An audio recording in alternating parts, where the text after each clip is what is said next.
Hi everyone, Ali Mitchell here, back again. Who'd have thought? I certainly didn't. But after I posted my video about making a home auto cue, for those of you who might be working at home still and have very few resources and don't have that much technical know-how, a few of you who are very eagle-eyed noted that on my original video, there was a lead attached to my phone. You're right, there was a lead attached to my phone. What is it? Well, it's a very important lead to make sure that you get the best quality sound.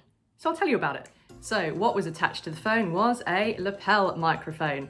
Very nifty little number, you'll have seen them on the telly, just clips onto your clothing. It means that the sound that is coming out of your mouth is recorded and captured very close to the sound source.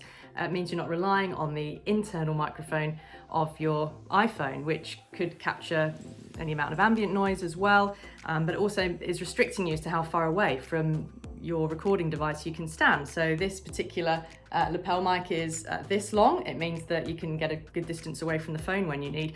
However, this is not any old lapel mic, because I had any old lapel mic, and about 5 years ago it was driving me nuts as to why my phone wouldn't recognize this particular microphone. But have a look at this connection. This is a 3.5mm jack, but have a look at this connection. This is a 4-pole TRRS 3.5mm mini jack. I always just thought a mini jack was a mini jack. Have a look at this one. Phone also didn't recognize this, only 2 black stripes. So iOS recognizes these, TRRS, 3 black stripes around the pin. And do you know what's best? I got this from a company in Australia, Rode. They seem to smash it when it comes to iOS accessories.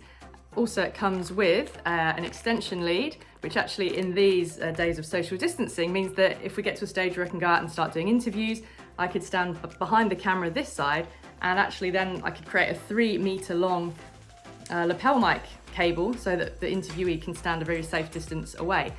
Now, you're probably thinking, what if my phone doesn't have a mini jack connection? Well, don't do what I did and try to use this standard adapter, which is lightning to 3.5mm adapter.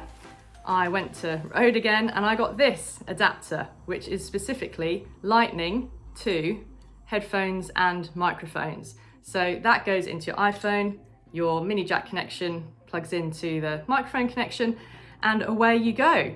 So that is it. Like, comment, hey, you could even subscribe now because I've come back once, I might come back again. Seriously, if you've got any particular questions, go to my website, I'll stick the address up, and there's a contact page through there because I really like helping people. I really love messing around with cables and adapters, and gosh, there is an adapter for everything. You can tell what I've been doing during 10 weeks of lockdown. But yeah, like, comment, subscribe, I hope this helps.